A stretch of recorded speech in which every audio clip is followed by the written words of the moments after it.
Listo, ahora sí. Muy buenos días a quienes nos ven en el Facebook del Grupo de Estudios sobre Eurasia. Una disculpa por el retraso del inicio de esta mesa por dificultades técnicas, pero ya estamos en vivo para dar inicio a lo que es la ya novena mesa de análisis de nuestro seminario temático China, Estudios Estratégicos en el marco de la cuarta edición del seminario Ulises Granados sobre Geopolítica en Asia, que estamos realizando en co-coordinación con el doctor Renato Valderrama del Centro de Investigación y Ciencias Económicas CIDE y en colaboración y cooperación con Strato Risk Consulting, con pues, la UAM Xochimilco, el Observatorio de la Política China y la Asociación Latinoamericana de Estudios de Asia y África. Mi nombre es Eduardo Pango, co-coordinador de este seminario, y para mí es un gusto pues tener la oportunidad de moderar esta mesa en el que vamos a platicar un poco sobre las estrategias de China en el Medio Oriente. Ya justo habíamos tenido una mesa en la que platicamos sobre las estrategias de China en América Latina y el Caribe, sobre las estrategias de China, vamos a decir, globalmente o en lo general, y ahora vamos a tocar el tema del Medio Oriente. Lamentablemente, ahora me pongo a pensar que no hemos tenido la oportunidad de tener una discusión sobre las estrategias de China en África. Creo que ese es el gran ausente en este seminario. Pero bueno, esperemos si este se logra consolidar en un ejercicio recurrente que podamos tener la oportunidad en el futuro. Obviamente están más que invitados e invitadas a que podamos participar en futuros ejercicios de esta índole. Y bueno, para no tardarnos más, porque ya empezamos un poquito tarde, me gustaría rápidamente iniciar dando la palabra al maestro Tonatiuh Fierro de la Universidad Autónoma de Guerrero para que nos presente su ponencia hasta por 15 minutos. Les recuerdo a quienes nos están viendo en el chat en vivo que ustedes pueden dejar sus preguntas y se las haremos llegar a nuestra y nuestros ponentes. Adelante, Tonatiuh, tienes la palabra.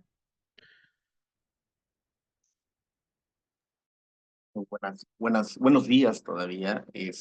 Agradezco la invitación al grupo de estudios sobre Eurasia. Y bueno, voy a compartir mi presentación. Pues, creo que ya se puede ver. Sí, ya se ve. Nada más ¿Sí? tendrías que ampliarlo un poquito también. ¿Ya? Listos. Sí, sí, sí. Vale.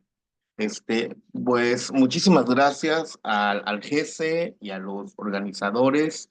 La verdad es que es un buen ejercicio para analizar las estrategias, ¿no? Porque son varios, dependiendo las regiones, las estrategias que tiene China hacia las diferentes regiones y también cómo, por ejemplo, cada caso, cada ejecución de su política exterior en cada país va a tiene repercusiones y una trascendencia muy distinta. En este caso, voy a exponer eh, sobre la presencia de China en Afganistán. El título es China acorralada en Afganistán, ¿no? La trascendencia del ascenso al poder del movimiento talibán para su seguridad nacional.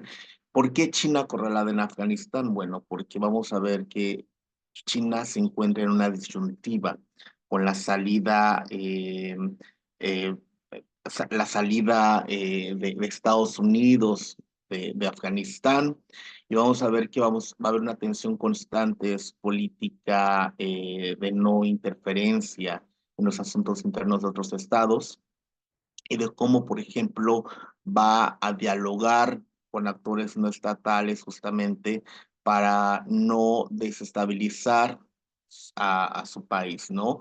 Finalmente, si bien tienen poderes asimétricos en cuanto a la fuerza militar, obviamente la trascendencia que tienen esos grupos de organizaciones extremistas violentos es que, bueno, pues perjudican a la sociedad no civil, ¿no? Y tienen obviamente intenciones con estas acciones terroristas tienen finalidad, una finalidad más bien políticas. Y bueno, aquí vamos a ver cómo China ha negociado con un ente no estatal, que también es un paradigma, porque a pesar de que, pues bueno, la política exterior se ejecuta eh, entre estados, ¿no? Es el enfoque tradicional. Vamos a ver que han surgido nuevos actores en el sistema internacional, ¿no? Con el cual pues tiene que negociar China justamente para la consecución de sus objetivos e intereses nacionales. Eh,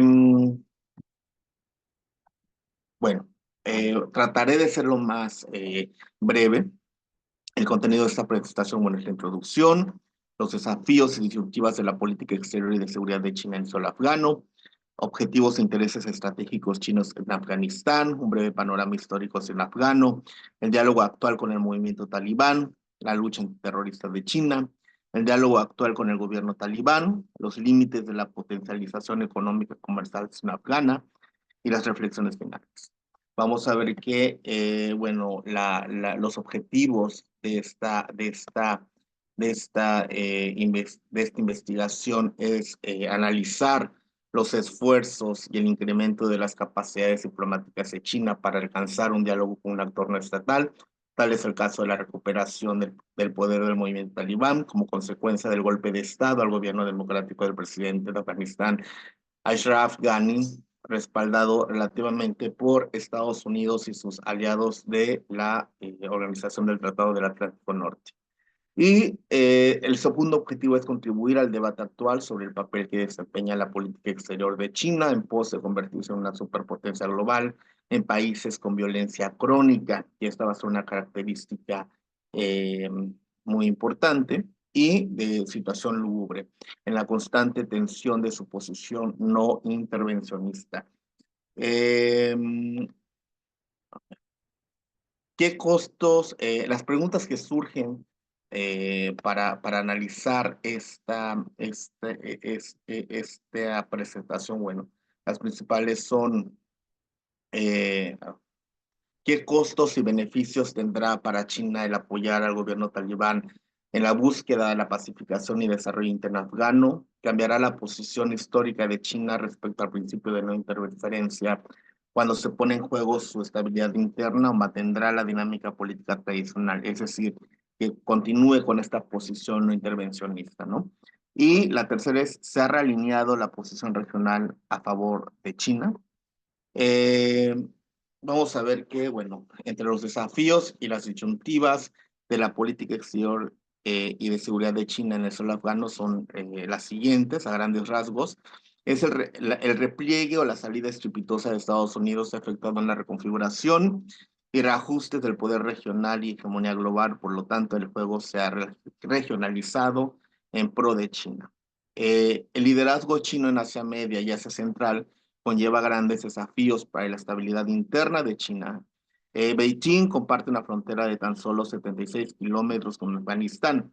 Si bien se ha fortalecido la presencia inmediata de China tras la retirada de Estados Unidos, las cuestiones de seguridad interna quedan profundamente vinculadas al escenario afgano, lo que también podría tener costos para su reputación y credibilidad interna, regional y global. El interés principal de China en Afganistán es de preeminencia defensiva, es decir, garantizarse un entorno libre de amenazas externas por organizaciones violentas extremistas, principalmente en Xinjiang. Jerárquicamente, por ahora, los factores económicos y los tecnológicos han quedado relegados a un segundo plano, ¿no? Esto es interesante porque vamos a ver que aquí hay una posición más, hay intereses defensivos, digamos, que tiene que ver, por supuesto, con cuestiones de seguridad nacional.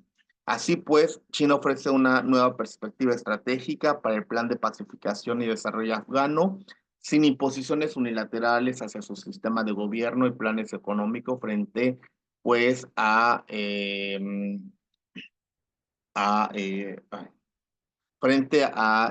las condiciones de debilidad, ¿no? De la fragilidad que tiene el gobierno talibán actual. Eh, bueno, a ver,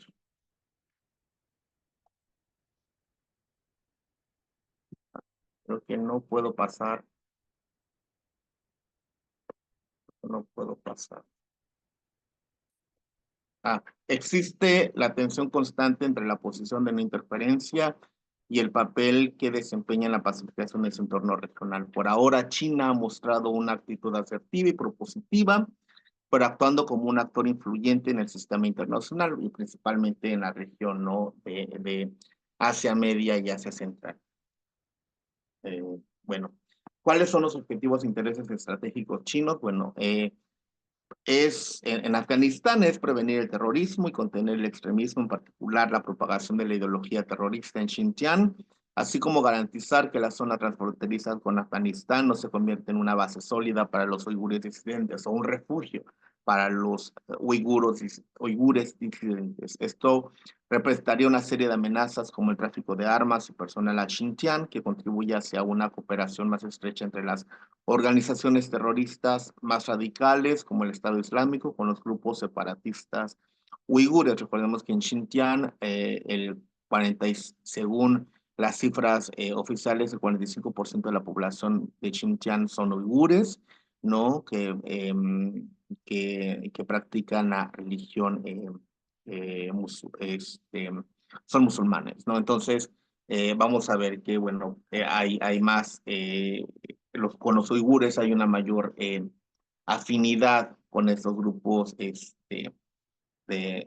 Asia Central, sobre todo, ¿no? Y bueno, en una conferencia, vamos a ver que el interés de China por Xinjiang no es nuevo, ¿no? En una conferencia de prensa de febrero de 2014, por ejemplo, en Kabul, el canciller chino Wang Yi declaró la paz y la estabilidad de Afganistán tiene un impacto en la seguridad de China occidental y lo que es más importante, afecta la tranquilidad y el desarrollo de toda la región.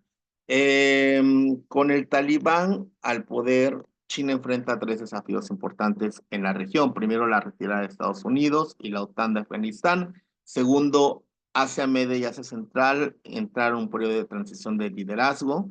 Y tercero, el papel que China desempeñará para la pacificación de sus fronteras es, bueno, va o no va a utilizar la fuerza, ¿no? Esa es la gran disyuntiva. Posiblemente actúe cuando su estabilidad interna realmente esté en riesgo bajo el paraguas de algún organismo, mecanismo multilateral, y es cuando realmente interviene China, ¿no? Militarmente, pero no desde la imposición, vaya, ¿no? No como los países o los grandes poderes tradicionales. A ver, bueno, un breve panorama histórico sino-afgano, ya en la década de 1990, con el surgimiento de 5 nuevos estados de Asia Central después de la caída de la URSS, Afganistán reapareció como un país de preocupación para China. El gobierno chino buscó resolver disputas territoriales y desmilitarizar fronteras con sus vecinos emergentes. Desde ese decenio, China ha expresado su preocupación por los tres males, es decir, el terrorismo, el separatismo y el extremismo, ejecutando una diplomacia periférica de seguridad al advertir el riesgo de la regionalización del conflicto. El mayor temor de China ha sido la amenaza de la seguridad no tradicional, el extremismo islámico. Beijing ha estado preocupado por el posible apoyo extranjero y de inspiración para sus minorías étnicas nacionales, como los grupos étnicos musulmanes en Xinjiang, como los uigures o Hui. Así pues, Beijing trata de disuadir a los grupos islamistas yihadistas. En 2014, China se alarmó de que la salida de Estados Unidos provocaría un resurgimiento de la violencia y el radicalismo islámico en Afganistán.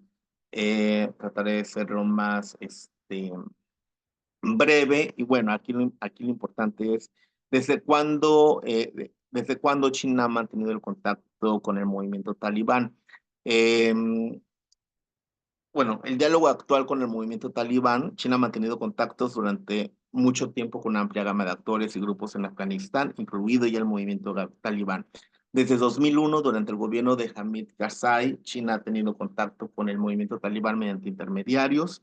Beijing ha estado reconstruyendo los vínculos directos que tenía con el movimiento talibán antes de la invasión estadounidense en 2001, fortaleciéndose el diálogo después de la retirada de la Fuerza Internacional de Asistencia para la Seguridad. El movimiento talibán ha buscado no irritar a China al no albergar a grupos terroristas, especialmente a grupos como Al-Qaeda, que podrían atacar a Occidente u otros países. este movimiento talibán ha mantenido distancia de la problemática uigur, ¿no? No obstante, se han registrado varios ataques del talibán contra proyectos económicos chinos en Afganistán. China ha enviado señales de que no se opone totalmente a la organización talibán, es firme en su posición contra el terrorismo, el separatismo y el extremismo. Ya para China, la estabilidad de Afganistán es fundamental para proteger los aproximadamente 60.000 millones de dólares en proyectos relacionados a la franja y la ruta en Pakistán.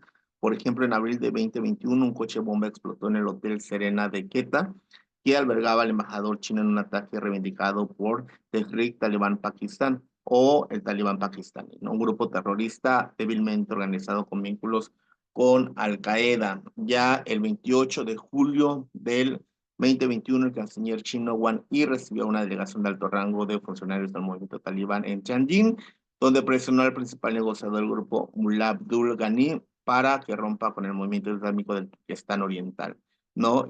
Es decir, un objetivo continuo del gobierno chino es crear condiciones propicias para la seguridad y la estabilidad y desarrollo y cooperación en la región. Ya en a ver, espérame.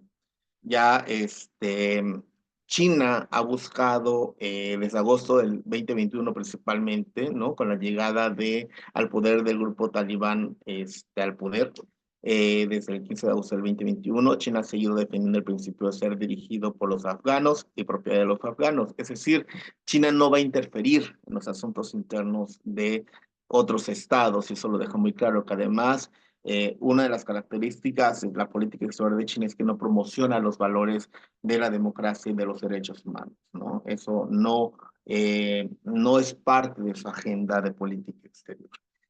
Obviamente, las dos partes decidieron establecer un mecanismo de trabajo para el entendimiento mutuo. Ya la parte china ha tomado la iniciativa en plantear cuatro expectativas sobre Afganistán, estos cuatro ejes. El primero es construir una estructura política más abierta, inclusiva, en la que todos los grupos étnicos y facciones participen y cumplan funciones. Es decir, busca que haya una cohesión interna para que pues le den garantías de una estabilidad, para que a mediano y largo plazo pues pueda invertir en proyectos energéticos y de minerales en este país, ¿no? El segundo es ejecutar políticas internas y exteriores moderadas y prudentes, incluida la protección de los derechos e intereses legítimos de las mujeres y los niños. Sin embargo, esto pues, no ha sido cumplido por el gobierno talibán, al contrario, se ha radicalizado con las leyes, sobre todo contra los derechos de las mujeres, ¿no? El tercero es realizar una ruptura clara con todas las fuerzas terroristas, incluidos el Estado Islámico y el movimiento islámico del Turquestán Oriental, que es este movimiento que ambos se ha señalado que tiene contacto con los uigures disidentes en Xinjiang, ¿no? Por eso es la tensión que existe en China. El cuarto es adoptar una política exterior pacífica y vivir en armonía con otros países. Eh, bueno, la lucha antiterrorista de China, bueno, trataré de ser lo más breve, ¿no? China ya desde el 2001 publicó un documento titulado Actividades terroristas perpetradas por organizaciones del Turquestán Oriental y sus vínculos con Osama Bin Laden y el Talibán. Es decir, ahí fue cuando el gobierno chino describió por primera vez sobre la amenaza terrorista vinculada al yihadismo global de los uigures.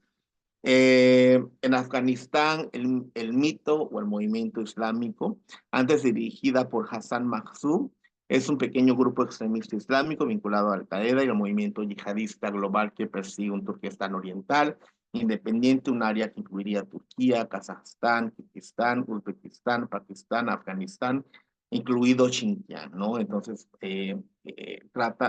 tratan de hacer ese Turquestán oriental, que obviamente no va en función de la realidad, ¿no?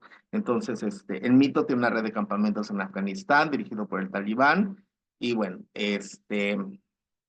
ahora Tres trataré minutos, de... Tona, Vale, vale, vale. por favor. Este, China para este proyecto de pacificación que ha pasado de mantenedor de la paz a un pacificador activo, ha ejecutado una diplomacia unilateral de China en torno a la cuestión afgana, ¿no? Sobre todo desde el 2021. Por ejemplo, se ha reunido con los ministros de Relaciones Exteriores de China y Asia Central. También ha tenido diálogos con los ministros de Relaciones Exteriores de China, Afganistán y Pakistán. Tiene contacto con la Organización de Cooperación de Shanghái. Y también se estableció la primera reunión del diálogo de ministros de Relaciones Exteriores de países vecinos de Afganistán, más Afganistán, que en realidad han sido también propuestos por China, ¿no? Eh, bueno, la cuestión de los límites de la potencialización de la relación económica comercial sino-afgana queda limitada, obviamente, porque Afganistán no da las garantías para invertir ahí, ¿no? Bueno, trataré de hacerlo lo más resumido. Han sido dos proyectos que se han implementado, dos proyectos económicos chinos que se han implementado en Afganistán desde el arribo, desde la toma del poder del movimiento talibán, ¿no? El primero en enero de 2023, la empresa china Xinjiang Central Asia Petroleum, el GALPEIC, va a extraer petróleo de una zona de 4.500 kilómetros. El otro es que en julio del 2024 se inauguró la construcción de una carretera hacia la zona minera de Mes Aynak, en el cual se le otorgó a una concesión a la empresa, a la empresa China Metallurgy, a ver, espérame, se me fue el nombre. Bueno, no se ve, pero se le otorgó esta concesión a la empresa minera para extraer mineral de cobre, que es importante para la elaboración de vehículos eléctricos, energías renovables y centros de datos. Aquí es importante porque es un mineral, son minerales crónicos, obviamente importantes para los objetivos, ¿no? Económicos que tiene China. Y bueno, Afganistán carece de la estabilidad política, la seguridad interna y el sistema económico decente necesarios para crear un entorno adecuado para la inversión china.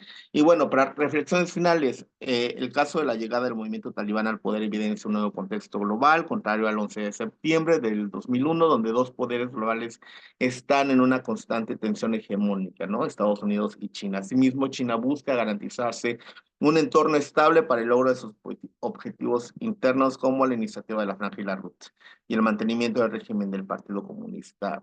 La política de China hacia Afganistán está estrechamente vinculada a la política interna. La presencia de China en el suelo afgano es una decisión estratégica necesaria e inmediata. China se proyecta como un gran jugador regional y global con esta ejecución de la diplomacia unilateral de prestigio. Y obviamente también hay costos, ¿no? Puede tener costos en su reputación y credibilidad si no se atienden las causas y los motivos estructurales sistemáticos, ¿no? Es decir, a mayor influencia, mayor responsabilidades a nivel regional y global. En la práctica, la política exterior de China no propugna los valores de democracia y derechos humanos, a pesar de mencionarlos en el plan hacia Afganistán. Es una política incongruente o no, que entra en debate, obviamente, y una tensión recurrente. El objetivo principal de China es evitar que Afganistán se convierta en una tierra de refugios de organizaciones violentas extremistas. La participación militar estadounidense en Afganistán ayudó a China a contener los esfuerzos del radicalismo uigur en convertir el suelo afgano en una base estratégica. No obstante, la debilidad del gobierno talibán genera poca certeza sobre su capacidad para garantizar que todo tipo de terrorismo y delitos puedan ser controlados, ¿no? Y bueno, eh, Beijing ya no ve su papel como un cuasi mediador, sino más bien como un facilitador que ayudará a orientar e instar a los talibanes a tomar en serio la reconstrucción política. Y también, si bien la política de no interferencia es una constante en la política exterior de China, el caso afgano muestra que su principio se puede flexibilizar en momentos de crisis, sobre todo de violencia crónica, que pueda poner en riesgo a su seguridad nacional. Y finalmente, El interés predominante de China en Afganistán es garantizar su propia seguridad y estabilidad, sobre todo en la agitada provincia de Xinjiang. La eficiencia del régimen talibán para controlar o detener las amenazas determinarán en gran medida el ritmo, la habilidad y la sustancia de la política china. Bueno, es todo. Muchas gracias. Muchas gracias, Tonatiuh, por tu ponencia sobre las relaciones sino-afganas, un tema sin duda muy, muy importante. A mí me surge la duda, a lo mejor un poco la dejo sobre la mesa para que nos puedas compartir tus comentarios en la ronda de preguntas y respuestas, Tonatiuh, sobre si tú consideras que pues la constante derrama económica que aparentemente va a realizar China en Afganistán va a ayudar al régimen talibán a consolidarse, ¿no? Es decir, independientemente de las violaciones a los derechos humanos que sabemos que están sucediendo ahí por el régimen, pero pues sí, esto va a ayudar a consolidar al gobierno talibán porque me parece que es un gobierno que no ha sido oficialmente reconocido y que además pues cuenta con muy pocos apoyos internacionales, ¿no? Y obviamente eso se traduce en muy pocas oportunidades de desarrollar vínculos económico-comerciales, ¿no? Entonces, bueno, a mí me surge la duda ahora que hablabas, ¿no? Sobre esto. Pero bueno, vamos a continuar con la mesa. Y en esta ocasión, bueno, vamos a darle la palabra entonces a la licenciada Andrea Domínguez Pereira de la Ibero Ciudad de México para que nos comparta su ponencia. Adelante, Andrea, tienes la palabra hasta por 15 minutos. Hola, muy buenos días a todos. Soy Andrea Domínguez, licenciada en Relaciones Internacionales por parte de la Universidad Iberoamericana.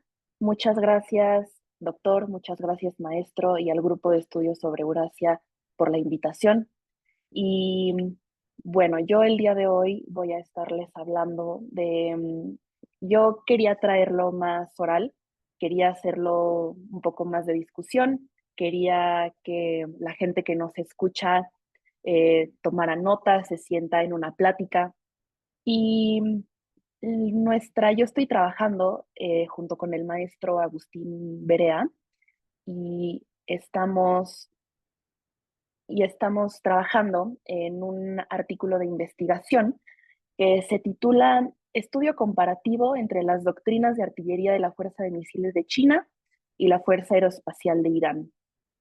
Nosotros nos interesamos mucho más en la parte de poder duro de estas dos organizaciones, de China y de Irán, y es lo que nosotros queremos estar analizando en este papel de investigación. ¿Por qué? Porque hoy en día los misiles balísticos, los misiles de crucero, los cohetes, la artillería y morteros, incluso sistemas hipersónicos de lanzamiento por planeo, forman ahora un contexto muy complejo de ataques y de guerra moderna de este siglo XXI. Entonces, nos pareció muy interesante analizar estas dos organizaciones. Las fuerzas balísticas de China y de Irán, la Fuerza de Misiles de China y la Fuerza Aeroespacial de Irán, están separadas de las fuerzas tradicionales que le responden y de las fuerzas tradicionales militares y le responden directamente a las fuerzas políticas. En el caso de la Fuerza Aeroespacial de Irán, le responde directamente al Ayatollah, y en el caso de la Fuerza de Misiles de China, le responde directamente a Xi. Y es por eso que nosotros queremos estudiar esto más a fondo. Cabe mencionar que ambas estructuras de fuerzas balísticas en términos organizacionales son bastante parecidas. En este momento moderno y en el momento en el que nació la Fuerza Aeroespacial de Irán, em, copió, se basó en lo que China estaba haciendo en ese momento, ¿no? Basado también en la acción y lo que se estaba llevando a cabo por parte de la Unión Soviética y Estados Unidos, ¿no? Entonces, nosotros queremos empezar, pues obviamente diciendo que Desde 1979 es muy importante que empieza esta relación sino-iraní, y es cómo funciona a partir de la revolución iraní y cómo se desarrolla esta relación de poder y relación diplomática, ¿no? En cuanto a los objetivos tecnológicos de estas dos organizaciones, pues encontramos, se sabe que ambos casos siguen una estrategia de Anti-Access Area Denial, ¿no? Este A2AD. O sea que ambas fuerzas se están enfocando en tener una fuerza de misiles, que lo que pueda hacer esta fuerza es tener la posibilidad de llegar a varios lugares, a muy larga distancia, a muy largo alcance, y que obligue a los adversarios a diluir sus fuerzas. Entonces, por eso primero quiero empezar hablando de el contexto chino, de las acciones que se ha llevado a cabo China, y después voy a pasar al caso iraní para poder hablar y dar más contexto acerca de estas dos organizaciones. Entonces, pues China, en su caso, ellos tienen el programa de desarrollo de misiles más activo y diverso del mundo. Es un programa balístico de misiles que empieza a desarrollarse después de la Segunda Guerra Mundial, y una de las bases es el acuerdo sino-soviético, ¿no? De la posguerra, de los años 50. Beijing destaca sus misiles en el desarrollo de sus doctrinas antiacceso, negación de área, este A2AD, que utiliza la combinación de misiles balísticos y de crucero lanzados desde el aire, desde la tierra y desde el mar. Adicionalmente, hemos visto que China también está desarrollando una serie de capacidades avanzadas, misiles balísticos antibuque maniobrables, MIRV y vehículos hipersónicos de planeo, las cuales hacen que su combinación y la combinación de estas tendencias reduzca mucho la capacidad de supervivencia de elementos fundamentales de la proyección de poder estadounidense en la región. Entonces, bueno, es muy importante mencionar que actualmente China está teniendo un papel muy activo y muy sobresaliente en Medio Oriente. A partir de 1979, que China abre su libre mercado, ¿no? Y además de cooperación con Corea del Norte, y empiezan las relaciones con Irán, actualmente una de sus políticas más efectivas en la región, pues es este acuerdo de Entente entre Irán y Arabia Saudita, ¿no? Además de que en julio de este mismo año, eh, miembros de Hamas y Fatah se reunieron en Beijing para discutir un acuerdo de paz. Entonces, cabe mencionar que los esfuerzos de China han sido muchos, han sido buenos. Entonces, por otro lado, su expansión en la región ah, empezó hace varios años. La primera vez que se ve a China como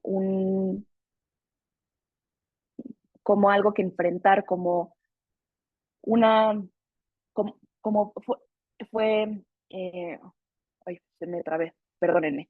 La primera vez que se considera a China como una amenaza en la región es en 2017, cuando Estados Unidos saca su programa de seguridad nacional y se hace público. Ahí es cuando empiezan a considerar sus acciones diplomáticas y también balísticas en la región como una amenaza a la región y a la seguridad nacional, ¿no?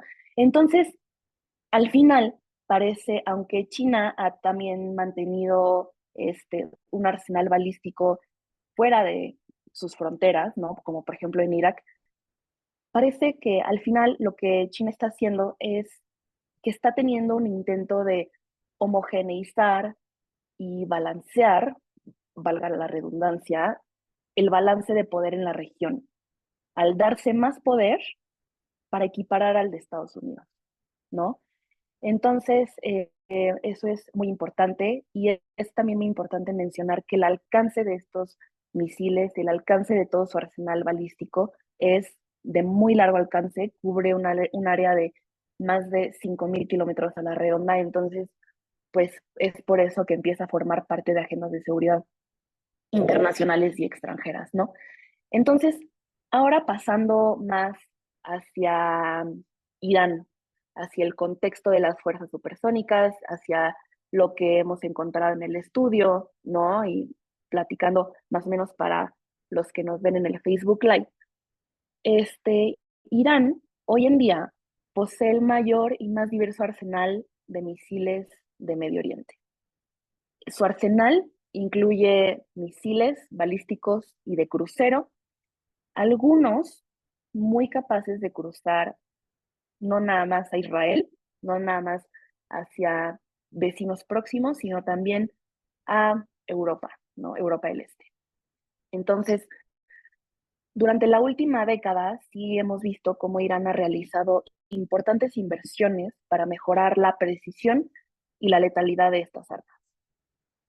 Cabe mencionar que estos avances han convertido a las fuerzas de misiles iraníes en una proyección de poder muy importante para el régimen iraní y para como ente nacionalista, ¿no?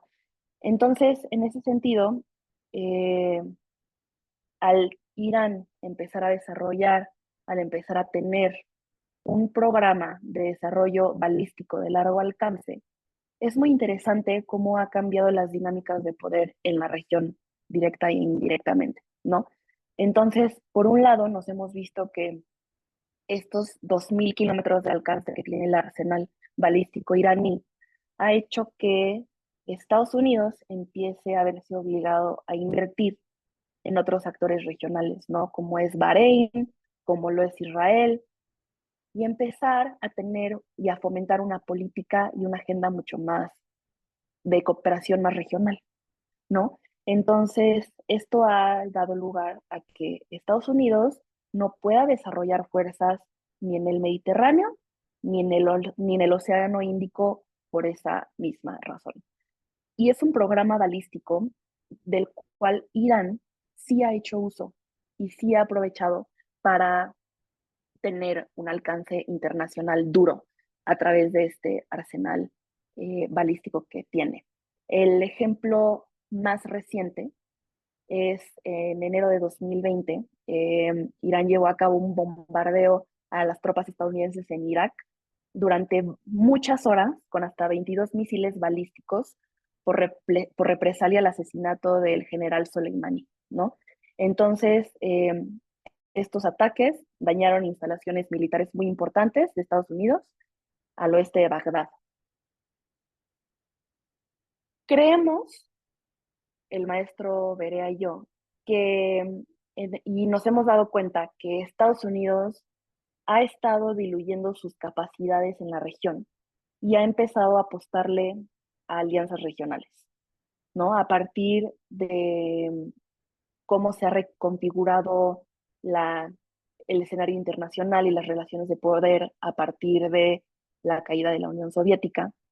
Y ahora Estados Unidos ha sido muy claro cómo ha tenido que analizar cómo invertir en desarrollo armamentístico fuera de la región, como por ejemplo en Japón, en Corea del Sur, bueno, en Vietnam, porque Estados Unidos no podría enfrentar solo un ataque por parte de estas dos organizaciones balísticas que tienen China y que tienen Irán, ¿no? Entonces, pues sí nos hemos dado cuenta que vamos a encontrar un desarrollo convergente entre la tecnología, entre el desarrollo y entre la jerarquía de estas dos organizaciones balísticas, y que a pesar de que sus desarrollos tienen que ver con política interna y retos individuales, claramente esto afecta a otros actores regionales, ¿no? El hecho de que China quiera hacer este Access Denial y quiera promoverlo, por ejemplo, quiere decir que está armando y desarrollando un programa militar en Irán, en Pakistán, perdón, por ejemplo, ¿no? En el Océano Índico. O, por ejemplo, por otro lado, el hecho de que Estados Unidos está diluyendo fuerzas también en la región quiere decir que, que está armando a Japón y que se están llevando a cabo importantes planes de desarrollo militar, ¿no? Y por otro lado, pues esta proyección de poder que tiene Irán duro, pues creo que todos hemos llegado a la conclusión de que en efecto Irán está armando a Hezbollah, ¿no? Entonces, al final, hemos encontrado que estas dos organizaciones balísticas militares, pero que responden directamente a a los poderes políticos del Estado, a las cabezas del gobierno, es que pues es una estrategia muy internacionalista, ¿no? Cómo se basa entre este know-how, como a partir de esta relación diplomática que nace en el 79 y cómo ha reconfigurado, pues al final la región, la política regional, el desarrollo regional y también la política internacional regional, ¿no? Entonces, pues al final sí promueve una cooperación regional, aunque sea de competencia armamentística, ¿no? Entonces, muy importante mencionar que aunque existen estas dos mecanismos, estas dos organizaciones balísticas, no estamos llegando a una segunda guerra fría, ¿no? Pero sí es importante mencionar que el alcance y el desarrollo tecnológico de estas nuevas armas y de estos nuevos arsenales es mucho más letal que durante la Unión Soviética y en la era de la post-Unión Soviética, ¿no? Entonces, pues en este sentido, importante mencionar que y si Irán pudiera desarrollar un arma nuclear, lo podría hacer, ¿no? China ya tiene un arsenal muy amplio de armas nucleares. Eh, entonces, en este sentido, es muy interesante cómo ambos actores regionales se han administrado una cantidad muy importante de poder tecnológico, político y armamentístico para cambiar su influencia en la región, cambiar su influencia en las relaciones internacionales y establecerse como actores, como los actores más importantes en Medio Oriente. Mil gracias. Creo que aquí ya pasaron los 15 minutos. Este, y bueno, no sé si tengan alguna pregunta, un comentario, o ya pasamos a la siguiente ponencia. Muchas gracias, Andrea, por tu ponencia.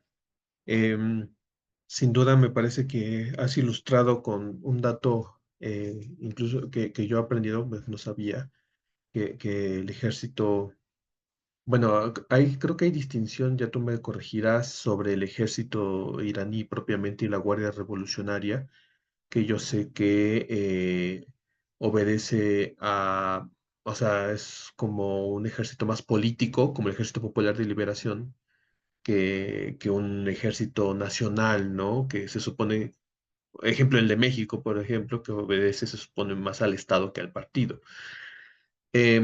Aquí me parece que una pregunta, que por cierto agradecemos a quienes están viendo en Facebook, porque ya hemos estado viendo que ya están anotándose algunas preguntas, ¿no? Y bueno, yo voy a abusar de mi papel de moderador para lanzarte una pregunta para que después de que pase nuestro compañero Carlos, puedas a lo mejor un poco ilustrarnos.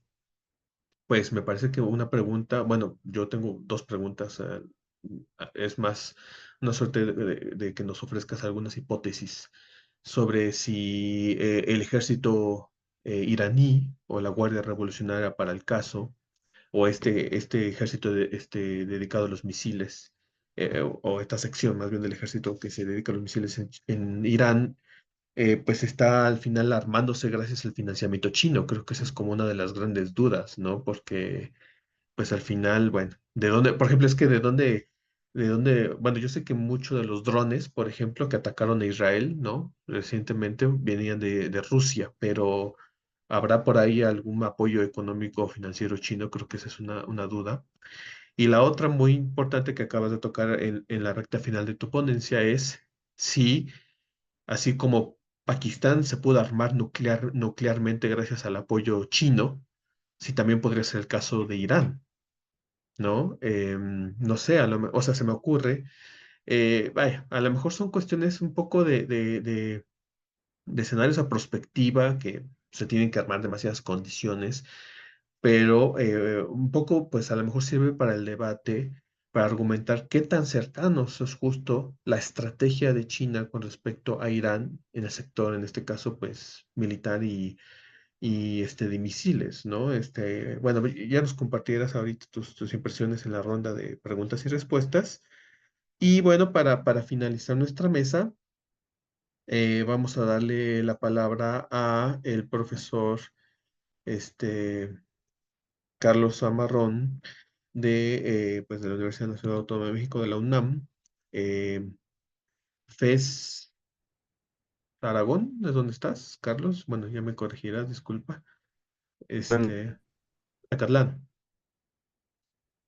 Acatlán, sí, de la FES Acatlán. Entonces, bueno, Carlos, tienes la palabra hasta por 15 minutos, por favor, para que nos puedas compartir tu ponencia.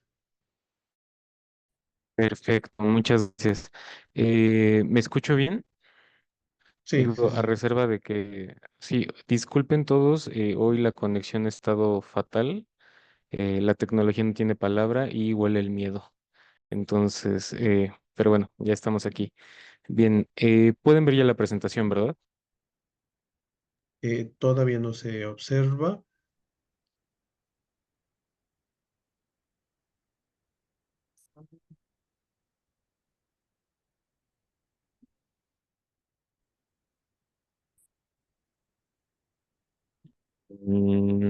Ok, creo que por ahí va cargando bien. Bueno, yo lo que les voy a platicar hoy es un tema que he venido investigando sobre política de Medio Oriente. Digo, si quisiera hacer la aclaración, ¿no? Mi énfasis como en investigación pues ha sido religión, relaciones internacionales y sobre todo aplicado a Medio Oriente, ¿no? Entonces, justo aquí voy a plantearles un escenario particular de Medio Oriente en el que, pues, eh, quisiera hablar de Yemen, ¿no? Yemen dentro de la estrategia general de China hacia la región, ¿vale? ¿Ya se puede ver ahora sí la presentación? Apenas va cargando. Igual si gustas, Oh, a lo mejor apagar tu cámara y así dar sí, pie, ¿no? Para aprovechar los datos ahí. sí, sí, digo que, bueno, bien. A reserva de que finalmente pueda la presentación, esta revisión que hago sobre la política exterior de China hacia Medio Oriente, particularmente parte del libro blanco de política exterior de China y de, bueno, los informes que se generan a partir de los congresos nacionales del Partido Comunista. Y a partir de esto, pues hago una evaluación de las capacidades de poder de China en el mundo, que vamos, son amplísimas, ¿no? O sea, eso no nos quedaría, no daría lugar a ninguna duda. China tiene una economía bastante desarrollada, abundante en los tres factores de la producción, ¿no? Lo cual le da mucha ventaja en varias empresas a nivel mundial, ¿no? Pero también le da buscar depender de cierta manera de cierto suministro, eh, por ejemplo, de ciertos recursos naturales, por ejemplo, gas natural, petróleo, que son abundantes en la región de Medio Oriente, ¿no? Y que tienen mucho que ver con proyectos estratégicos de Beijing hacia el mundo, ¿no? Y pues esta dinámica que le dan sus factores de producción en abundancia, pues también le da un papel protagónico en los mercados y también para generar cadenas globales de valor, ¿no? En procesos productivos, particularmente en el proyecto de la nueva ruta de seda, ¿no? Y ahorita vamos a vincular esto al escenario mesoriental. Además, China pues tiene una de las redes diplomáticas más extensas en el mundo, ¿no? Y no estoy hablando nada más de la diplomacia formal, ¿no? La que conocemos del régimen internacional, de derecho internacional, vamos, en la materia, sino también redes de cooperación en un sentido, pues, en un sentido de cooperación cultural, ¿no? Por ejemplo, a través de los institutos Confucio y así. También, bueno, la presencia de empresarios chinos en el mundo, pues le da otra arista, ¿no? Por la cual puede eh, trabajar, ¿no? Sus redes de cooperación internacional. Y bueno, todo esto pues le da una gran capacidad, ¿no? En términos de soft power en el mundo. Ahora, una pregunta, la presentación de plano no se puede ver, ¿verdad? Ahorita ya se está viendo la Ah, ok. lámina sobre la nueva ruta de la seda. Ok, perfecto, ya. Muchas gracias. Estaba un poquito con el pendiente. Ok, bueno, entonces en esta diapositiva lo que ustedes pueden ver es el mapa de la ruta de la seda, no tanto su vertiente marítima como la vertiente terrestre. Y pues creo que sería hasta redundante decir, eh, o bueno, sí, señalar, ¿no? Toda la amplitud territorial que está China engarzando, ¿no? En una serie de procesos productivos, ¿no? Que van desde Asia Oriental, pasando por Asia Central y con miras hacia Europa, Occidente, pero también procesos que tienen que vincular el sur de Asia, la costa oriental de África y Medio Oriente. Y aquí quisiera hacer este zoom, ¿no? Vamos a decirlo así, a la región de Medio Oriente, a la subregión de Medio Oriente conocida como Península Arábiga, ¿no? La Península Arábiga es actualmente una región clave para los mercados internacionales de petróleo, pero también de gas natural, ¿no? Entonces, y en un mundo capitalista, un capitalismo del siglo XXI en el que el comercio internacional se mueve todavía en energéticos fósiles, en lo que la promesa de combustibles o más bien energías alternativas verdes llega, pues entonces es fácil entender, ¿no? El papel protagónico de la región en el mundo, pero también a los ojos de los intereses de China en el mundo, ¿no? Entonces, ¿por qué Medio Oriente se vuelve clave? No nada más por el tránsito y el abastecimiento de energéticos, sino también porque en esta región hay nodos regionales financieros. Pensemos en los países, en las petromonarquías, ¿no? Y todo el capital y las divisas que mueven, principalmente Emiratos Árabes, ¿no? Que es como el satélite más abierto a las dinámicas globales, no tanto como Arabia Saudita. Y también fluye muchísima información, ¿no?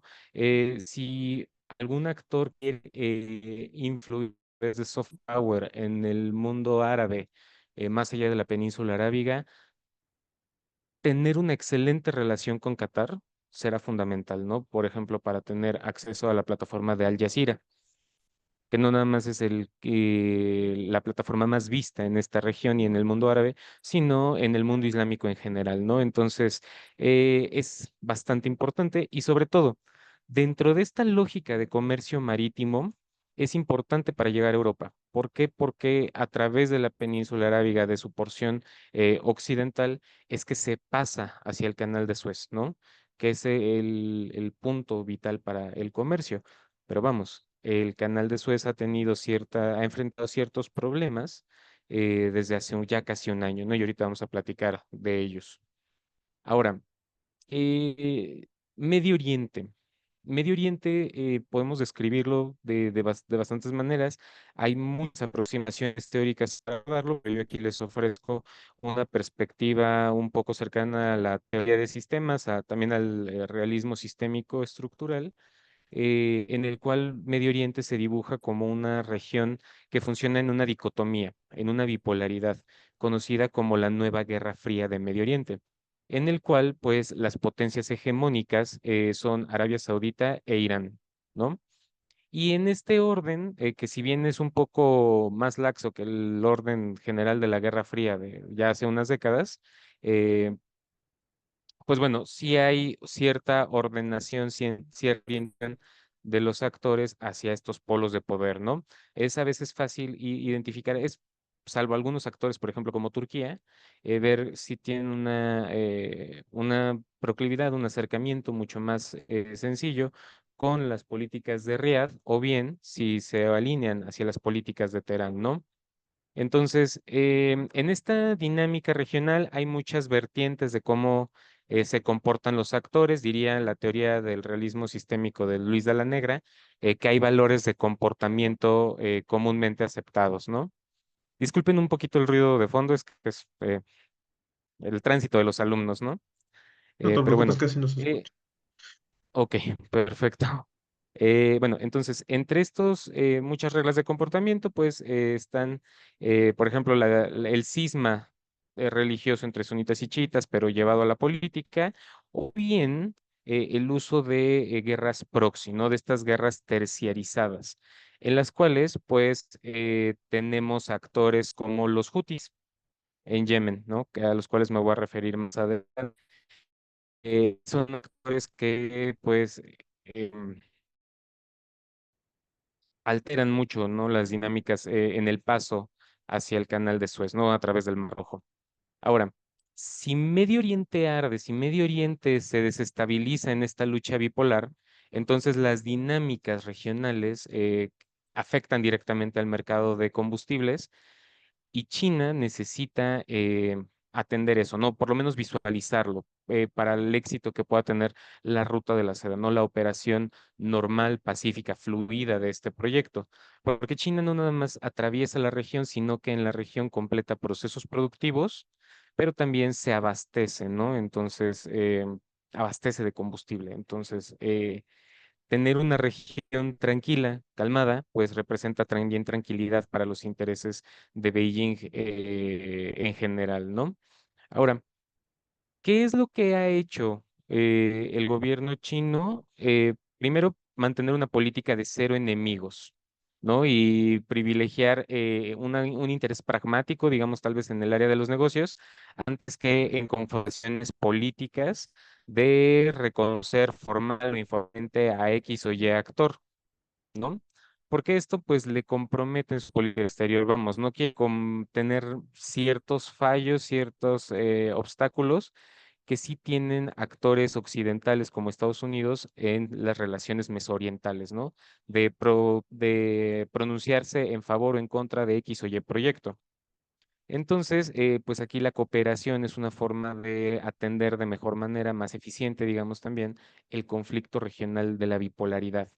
Y para eso, pues lo que ha hecho es tratar de vincular a los dos hegemones regionales, ¿no? Y vincularlos dentro de la lógica de la nueva ruta de la seda. Ese acercamiento pues, llevó a cabo en 2023, más o menos por ahí de marzo, con un acuerdo, ¿no? que propició el restablecimiento de relaciones diplomáticas entre Irán y Arabia Saudita, ¿no? Ahora, este acercamiento se da en un marco muy interesante.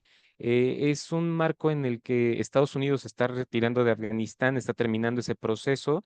Hay nuevos actores regionales que suben al poder, como por ejemplo ya nos comentaron hace rato en Afganistán, ¿no? Con el caso de los talibán. También es un periodo en el que los temas que quedaron pendientes durante las revoluciones populares árabes se están resolviendo de una manera distinta a la que esperaba Estados Unidos, ¿no? Algunos regímenes que quería que cayeran, pues no cayeron, y las juventudes muy tempranas, ¿no? Que vivieron esas revueltas populares árabes, pues están ahora en una edad en la que ya están en el mercado laboral, ya son tomadores de decisiones y pues están viendo con buenos ojos la retirada eventual de la hegemonía estadounidense en Medio Oriente, ¿no? Entonces, China ahí tiene pues un campo, ¿no? Bastante fértil en el cual poder apostar y eventualmente cosechar buenos resultados, ¿no? El asunto es que a pesar de que el acuerdo fue firmado en 2023, y ojo, este acuerdo era un acuerdo en inicio, ¿no? O sea, simplemente el restablecimiento de relaciones, pero se esperaba que más adelante, y con el auspicio chino, este acuerdo alcanzara la pacificación de ciertos escenarios, ¿no? Por ejemplo, el de la guerra yemení, ¿no? La guerra de Irán, perdón, de Yemen y Arabia Saudita. Y se esperaba, ¿no? Que sucediera más o menos en un periodo de un mes, 2 meses, después del acuerdo marco, ¿no? Que es el que están viendo ahorita en pantalla. Pero ese acuerdo nunca llegó. Simplemente fue una declaración de buenas voluntades. Se intercambió personal diplomático, pero vamos, las relaciones no necesariamente han mejorado. De hecho, después con lo que sucede en Gaza, por ejemplo, en Líbano, las posturas de ambos actores se mantienen como estaban antes de marzo de 2023, cada quien con sus aliados, con sus grupos favorecidos, y esto pues ha generado desconfianza, ¿no? Entre los actores hegemónicos de la región. Entonces, aquí les muestro un mapa general de la región de Medio Oriente. eh, y aquí, pues, la importancia, ¿no? Del este de Bab al-Mandeb para el paso de los bienes de Oriente a Occidente. Dentro de estos eh, desconfianzas que se han mantenido de 2023 para la fecha, pues están presente el caso yemenino. Y aquí yo lo que propongo es que si bien muchos académicos, algunos de ellos especializados en la región de Medio Oriente, celebraron mucho el acuerdo de China, y auguraban que Medio Oriente iba a experimentar la paz que no había tenido en varios años, ¿no? Desde la hegemonía británica y luego la hegemonía estadounidense, pues bueno, que esta iba a llegar con la presencia de China en la región, ¿no? Pero no ha llegado, como ya lo he señalado, ¿no? Entonces yo aquí lo que les propongo a todos, y que creo que podría ser una discusión bastante interesante, es pensar en el escenario yemení como indicador del alcance de la política exterior de China en la región, ¿no? Es claro que para China el paso por Bab al-Mandeb es importantísimo, y el tener un paso en paz es lo ideal, ¿no? Pero este paso no se ha logrado. ¿Por qué? Porque desde que estalla el conflicto en Gaza, pues los Hutis, un grupo, vamos a decirlo así, una resistencia, o si quieren verlo como un grupo rebelde, en Yemen, pues han estado atacando embarcaciones, ¿no? Que cruzan o buscan cruzar por el canal de Suez. Ojo, no ha sucedido con embarcaciones chinas, ¿no? Y esto tiene que ver con una política eh, hacia la causa palestina, aunque yo pienso que es más discursiva que práctica. Pero vamos, eso como que los ha blindado. El asunto es que Arabia Saudita sí reclama y ha seguido recrudeciendo su postura frente a los Hutis, frente a Yemen, porque altera el paso comercial en la región, y eso pues también afecta a sus propios intereses. Y ha acusado a Irán de seguir con el financiamiento del grupo Huti, ¿no? Para poder alterar las dinámicas de poder en la región, lo cual pues sí podría haber algo de verdad, ¿no?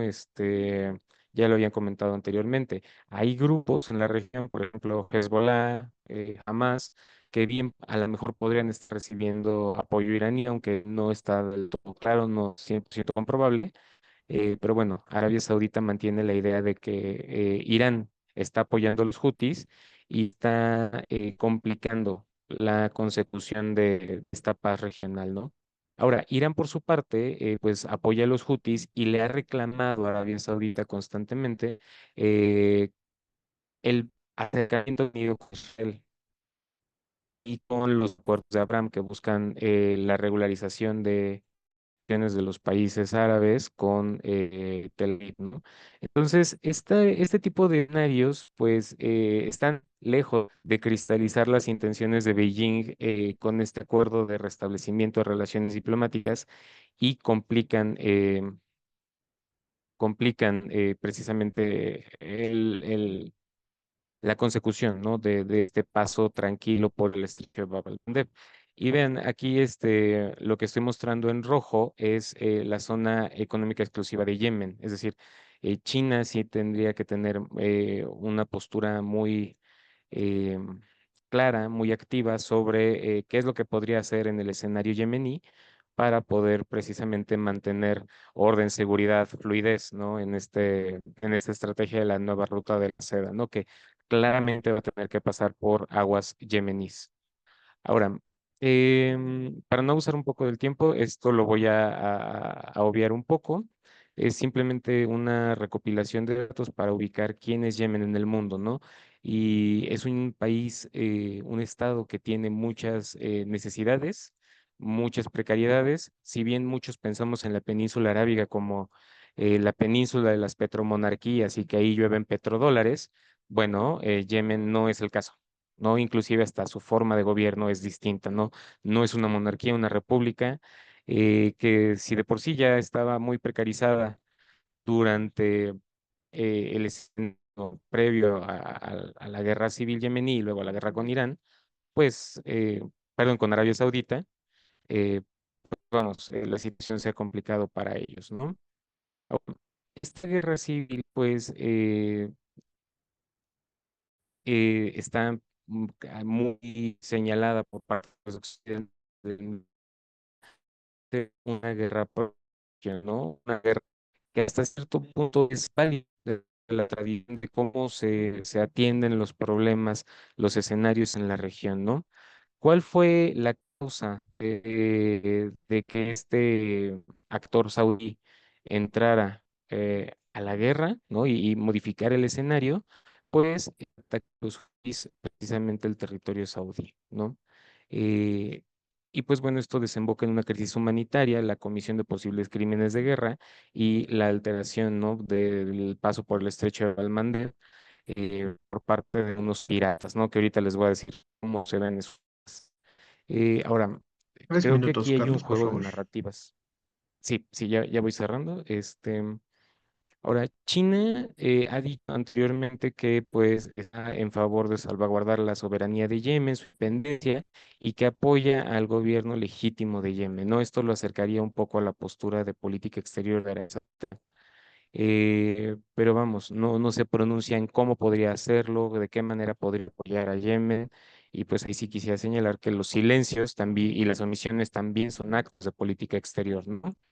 Y bueno, estos son los piratas y terroristas, ¿no? Yo sí soy muy precavido en el uso del término terrorismo. Creo que el terrorismo está en los ojos de quien lo critica, de quien lo señala.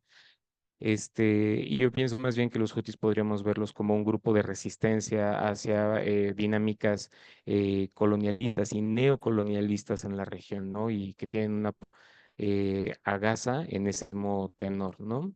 Ahora, en conclusión, creo que la política exterior china tiene sus límites eh, y que, bueno, el proyecto de la nueva ruta de la seda no es necesariamente una alternativa que vaya a poder ofrecer muchas herramientas de pacificación a la región. Y esto sí quisiera que se pudiera discutir, ¿no? Tal vez más adelante, en esta ocasión, en otra, sí un deber, ¿no? De intervenir en la región y cómo lo podría hacer. O sea, porque claramente hay intereses ahí que tiene que salvaguardar. El asunto es ver cómo lo puede hacer, ¿no? Creo que Yemen va a ser un indicador del alcance de la política exterior china sobre la nueva ruta de la seda y de los intereses de Beijing en la región. Y finalmente, pues para todo nuestro auditorio, creo que hay que estudiar a los actores olvidados en la disciplina de relaciones internacionales, entre ellos Yemen, ¿no? Y un sinfín de actores que están en la gran región de Eurasia. Perfecto. Pues les agradezco mucho y quedo dispuesto a sus comentarios. Muchas gracias, Carlos, por tu ponencia. Un poco tratar de adaptarnos, ¿no? A las dificultades técnicas que de repente suceden aquí en el Zoom. Nosotros mismos experimentamos al inicio del panel. Pero bueno, pues muchas gracias a Tonatiuh, a Andrea y a Carlos por sus ponencias y vamos a dar paso al periodo de preguntas y respuestas. Bueno, yo ya compartí mi papel de moderador. Un poco también aprovechando eso, me gustaría preguntar a Carlos sobre sus impresiones en cuanto a la estrategia de la base naval de China en Djibouti, que es un poco proyectando, ¿no? hacia la península arábiga, es decir, si hay una relación, sobre todo me parece muy interesante este mapa de la zona económica exclusiva que mostraste del Yemen, sobre si justo esa base naval tiene la intención de proyección de poder hacia ese espacio, ¿no? Ya nos compartirás tus impresiones y agradecemos a quienes han escrito preguntas y comentarios en el Facebook, ¿no? Particularmente agradecemos a la usuaria de Facebook denominada Guti GB, quien ha lanzado preguntas para los tres ponentes, entonces me permito leerlas. Para Tonatiuh, ¿crees que China reconozca oficialmente al gobierno talibán? Buena pregunta. Para Andrea, ¿dirías que China podría formar un tipo de alianza con Irán? ¿No? Estados Unidos debería estar preocupado por la relación con Irán, Arabia Saudí, Pakistán. Y pregunta para Carlos, ¿dirías que China podría ser un mediador efectivo para alcanzar una paz duradera en el Yemen? Esas son las preguntas que nos comparte Guti GB. Muchas gracias por sus preguntas. Y daríamos la palabra conforme fueron pasando. Primero a Tonatiuh, luego a Andrea, luego Carlos. Eh, pues que será unos de 5 a 7 minutos de respuesta, por favor, para que podamos ir cubriendo las inquietudes. Adelante, Tonatiuh. Vale, pues muchas gracias por tus preguntas. Sí, algo que me faltó por el tiempo no limitado es hablar sobre el reconocimiento oficial que ya hizo el gobierno de China al gobierno talibán. De hecho, es el primer estado que reconoce en el sistema internacional este gobierno, ¿no? Entonces, desde el año pasado, desde el 2023, se reconoció, se envió a un representante del gobierno chino a Kabul.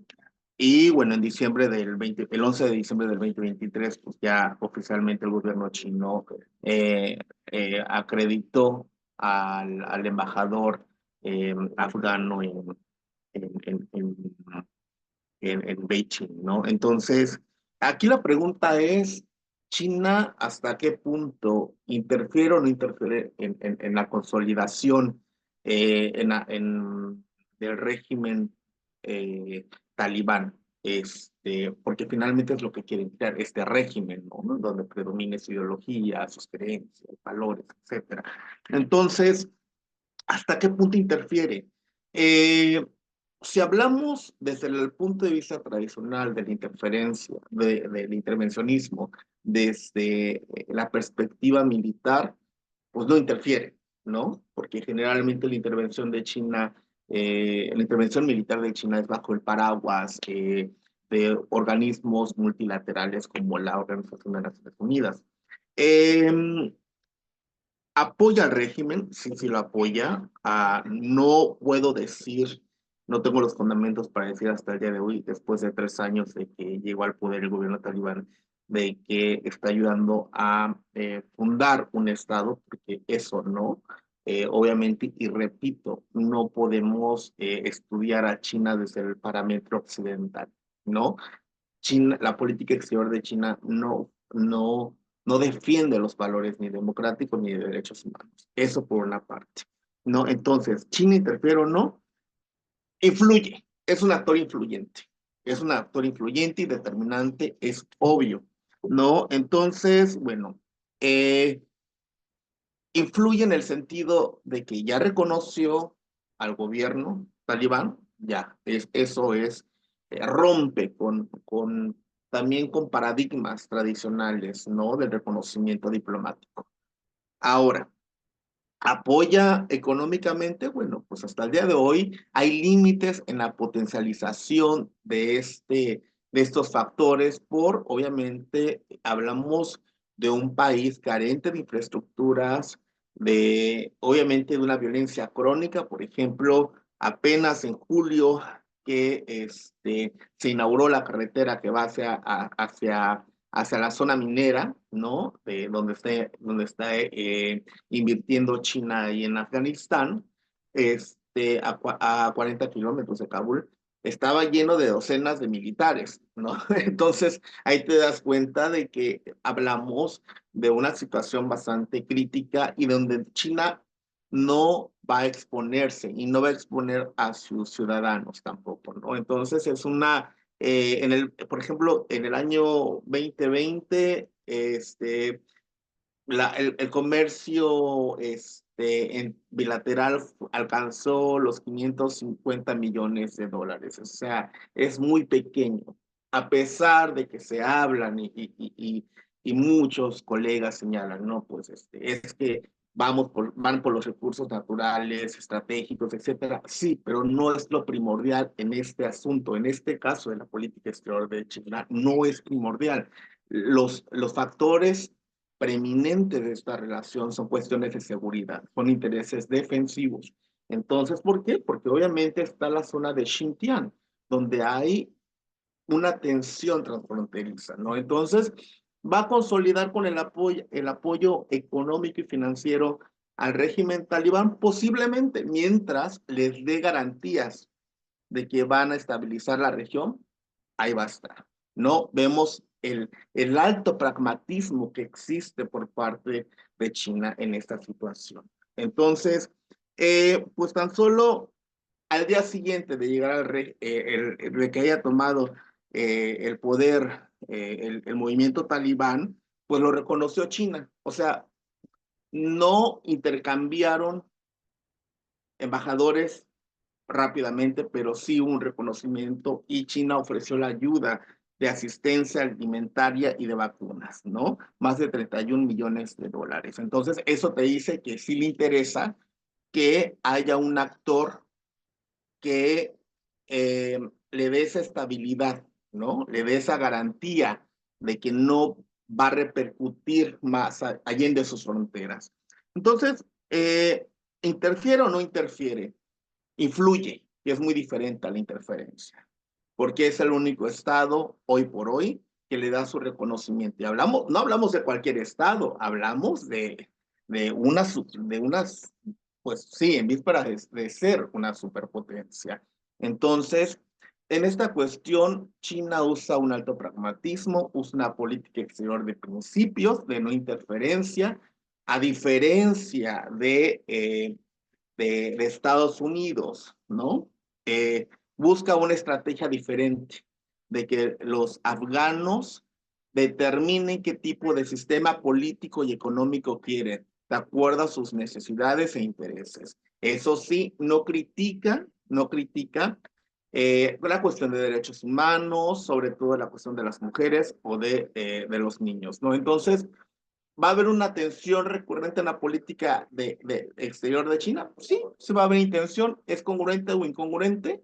Pues bueno, vamos a ver a los intereses, ¿no? Y vamos a ver más allá de esto, que en lugares de violencia crónica, ¿no? Como en el caso de Afganistán, la política exterior de China puede flexibilizarse hasta ciertos momentos, la política de no interferencia. Pero eso no significa que va a romper con la continuidad histórica que ha tenido en la intervención, ¿no? Porque es lo que también ella quiere, que no intervengan en los asuntos internos de ella. Entonces, vamos a ver un actor influyente, un actor que se proyecta, que actúa como una superpotencia, pero va por su interés nacional. Y obviamente, esta política exterior que ejecuta en Afganistán está profundamente vinculada con su política interna de seguridad principal. Entonces, bueno, eso a grandes rasgos. Muchas gracias, Tonatio. De hecho, en el Facebook, Bell Halpert nos justamente está preguntando por qué China no se pronunció públicamente ante los talibanes. Es para evitar cerrar canales de negociación en caso de que la situación se agrave. Me parece que ya en gran medida contestaste esta pregunta, porque el interés chino tiene que ver con cuestiones internas de seguridad, de estabilidad de las fronteras y de asegurar la no proliferación de grupos radicales, y el talibán, hasta cierto punto, este, pues desempeña un papel primordial. De hecho, justo cuando fue la toma de Kabul, me acuerdo que una de las cosas que Wang Yi, el ministro de Exteriores, declaró públicamente cuando se reunió con el representante del gobierno talibán, fue que los talibanes se estaban comprometiendo justamente a no apoyar grupos radicales en Xinjiang. Ese es el asunto, ¿no? Pero bueno, pues sí, ya lo dijo Donatio, pues tiene que ver mucho con pragmatismo. Y bueno, Andrea, por favor, tienes la palabra. Muchas gracias, doctor. Me gustaría empezar por las preguntas que planteó usted al finalizar mi ponencia. Entonces, primeramente quería tocar tres puntos diferentes porque fueron las tres preguntas que me hizo: Pakistán, la Guardia iraní y finalmente las similitudes entre ambos estados, ¿no? Entonces, empezando por el ejército revolucionario, si tiene financiamiento chino, no oficialmente, pero sí existen muchos canales discretos para que miembros de la Guardia Revolucionaria obtengan fondos a través de empresas públicas o semipúblicas, ¿no?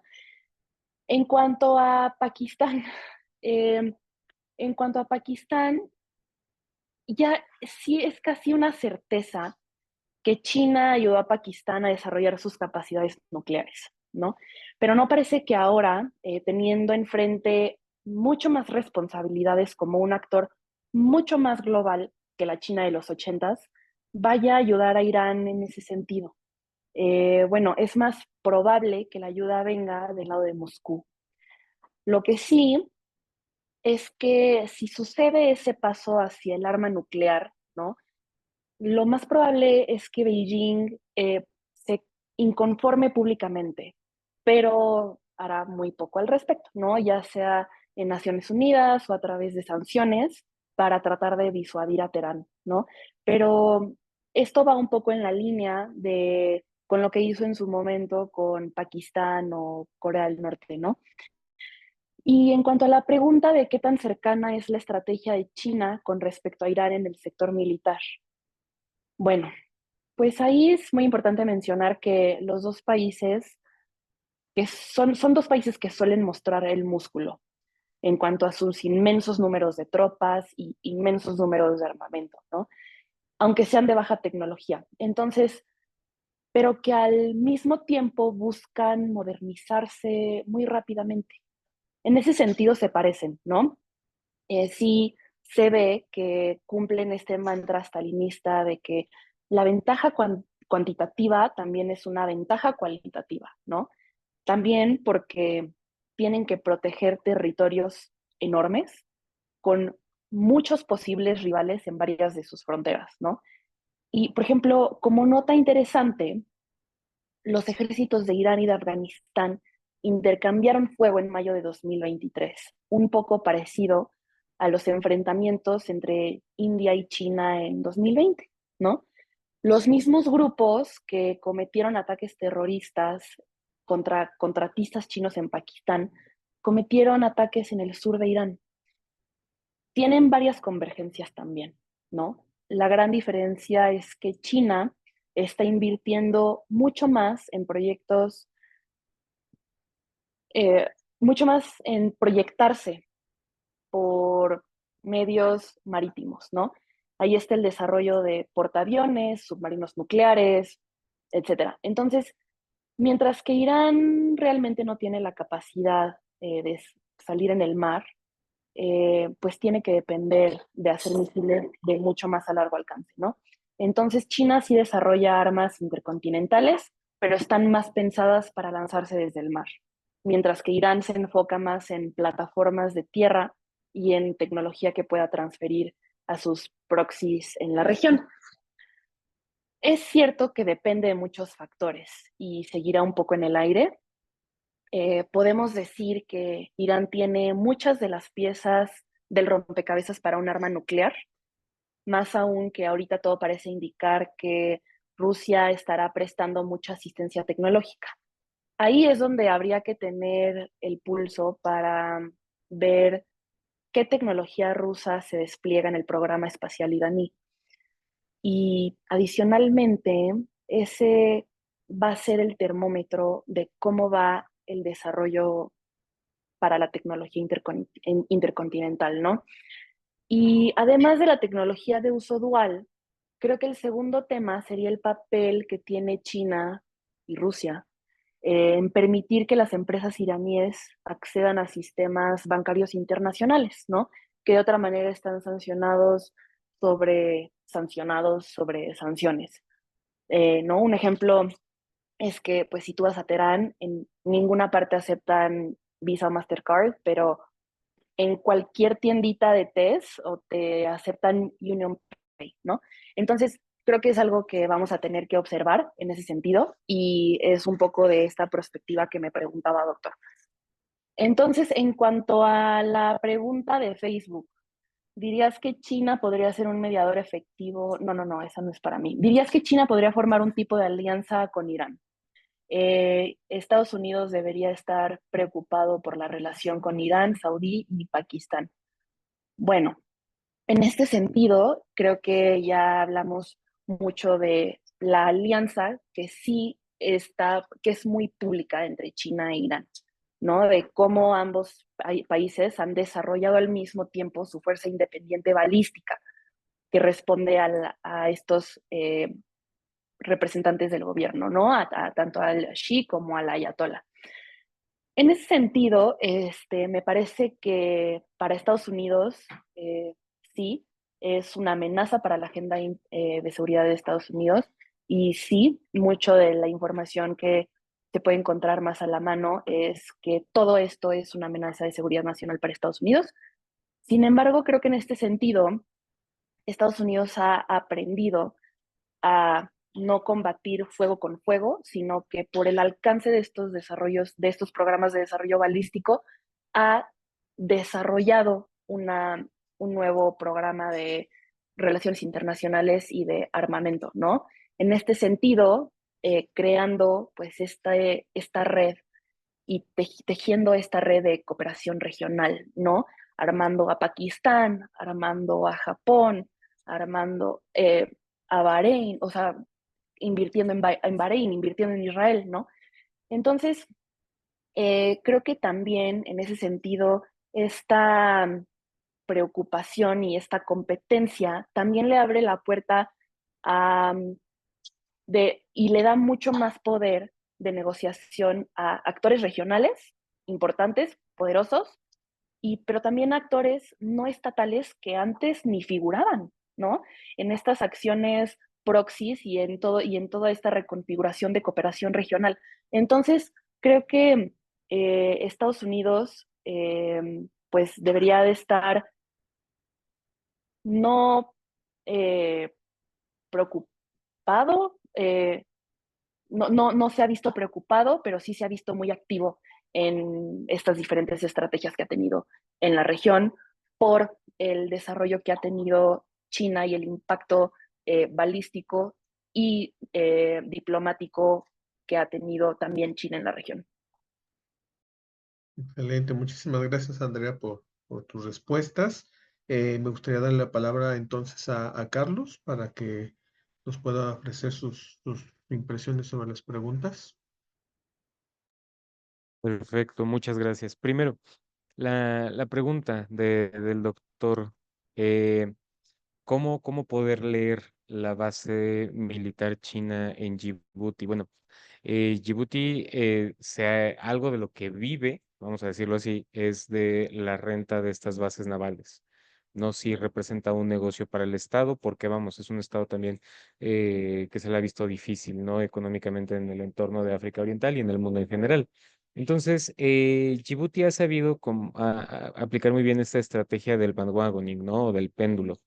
Oscilar entre sí, tener una clara y abierta disposición al establecimiento de bases navales de poderes occidentales, pero también a tener una cara abierta a China, ¿no? ¿Por qué? Porque sabe que además, o sea, no nada más está el beneficio directo de rentarle territorio a la base naval china, sino también que eso le puede llevar a otros beneficios, ¿no? Acceso a créditos, inversiones, negocios, muchas cosas, ¿no? Educación, también que les ayude a cumplir con otras obligaciones del Estado de Djibouti en materia de seguridad humana para su propia población, ¿no? Entonces, lo ve bien. Ahora, desde el punto de vista de China es muy conveniente porque entonces tiene presencia en las dos puntas del estrecho de Bab al-Mandeb, ¿no? Voy a hacer una analogía, tal vez el auditorio la pueda entender. No sé si han visto la película del Señor de los Anillos, ¿no? En el que hay un río, en el que hay dos, como una compuerta con dos estatuas de rey. Bueno, pues ahí tenemos dos estatuas de rey chino, si quieren, de Xi Jinping. Tenemos el estrecho cerrado por ambos lados, ¿no? Entonces hay un control militar, ¿no? Desde el punto de vista de la costa africana, pero todavía no tenemos ese control militar desde el punto de vista de la península arábiga, pero sí uno político, ¿no? Podría buscarse que estuviera ahí en algún momento, una vez que la situación en Medio Oriente se pacificara, lo cual es la gran incógnita, ¿no? O sea, ¿realmente se podrá establecer ese control, esa paz en la región? Sí creo que China, y eso ya me lleva a la siguiente pregunta, ¿no? Si creo que China podría ser un mediador efectivo. ¿Tiene las capacidades? Sí, pero no sé si está en un proceso de consolidación de su hegemonía en el que pueda influir directamente de la manera en la que lo necesitaría en la región, ¿no? Porque el asunto entre Arabia Saudita e Irán es, ok, ¿y tú qué garantía me ofreces a mí, una garantía práctica, real, no que yo pueda ver, de que Irán va a desmovilizar a sus proxies? Y lo mismo se pregunta Irán, ¿no? ¿Qué garantía me das tú de que vayas a desmovilizar a los proxies de Arabia Saudita, ¿no? Entonces, creo que ese es el problema. Existen las capacidades de poder para hacerlo, pero no sé si en este momento el entorno lo permita, ¿no? Ahora, también eh, creo que es una ventaja para China en ese sentido es que la presencia de Estados Unidos, si bien no ha terminado en Medio Oriente, sí se está diluyendo, ¿no? En escenarios en los que se esperaría que Arabia Saudita se hubiera alineado completamente a la política exterior estadounidense como lo había hecho tradicionalmente, pues bueno, mostró, ¿no? Que tiene otras alternativas. Por ejemplo, en el caso de la guerra Rusia-Ucrania, cuando fue necesario aventarle un salvavidas económico a Rusia con el comercio de petróleo, lo hizo, muy a pesar de la política de Estados Unidos. Entonces, creo que China puede aprovechar esos espacios en los que la presencia de Estados Unidos se está diluyendo para ahora sí ser el mediador efectivo que pueda ofrecerle beneficios a la península arábiga en términos de paz, pero también que beneficie a China, ¿no? Con su estrategia general hacia el mundo. Y eso sería todo. Muchas gracias, Carlos, por tus respuestas. Me parece que ya no hay preguntas en el chat. Y bueno, pues vamos a ir cerrando esta mesa, no sin antes agradecer obviamente a Tonatiu, Carlos, Andrea por esta muy interesante mesa de análisis en las que analizamos las parte de las estrategias de China hacia el Medio Oriente. A lo mejor bueno, el tema es complejo, es muy amplio, ¿no? Seguramente hay quienes vieron esta mesa se preguntan sobre cuál es la postura de China ante el conflicto lamentable, el genocidio que está pasando ahí en Palestina y entre otro tipo de cosas o de procesos, ¿no? Pero bueno, me parece que en el marco de este seminario y de futuros ejercicios podremos ir avanzando hacia resolver esas interrogantes. Y bueno, no me queda más que extender la cordial invitación a lo que va a ser nuestro panel de cierre, pues un super panel, la verdad, que vamos a tener.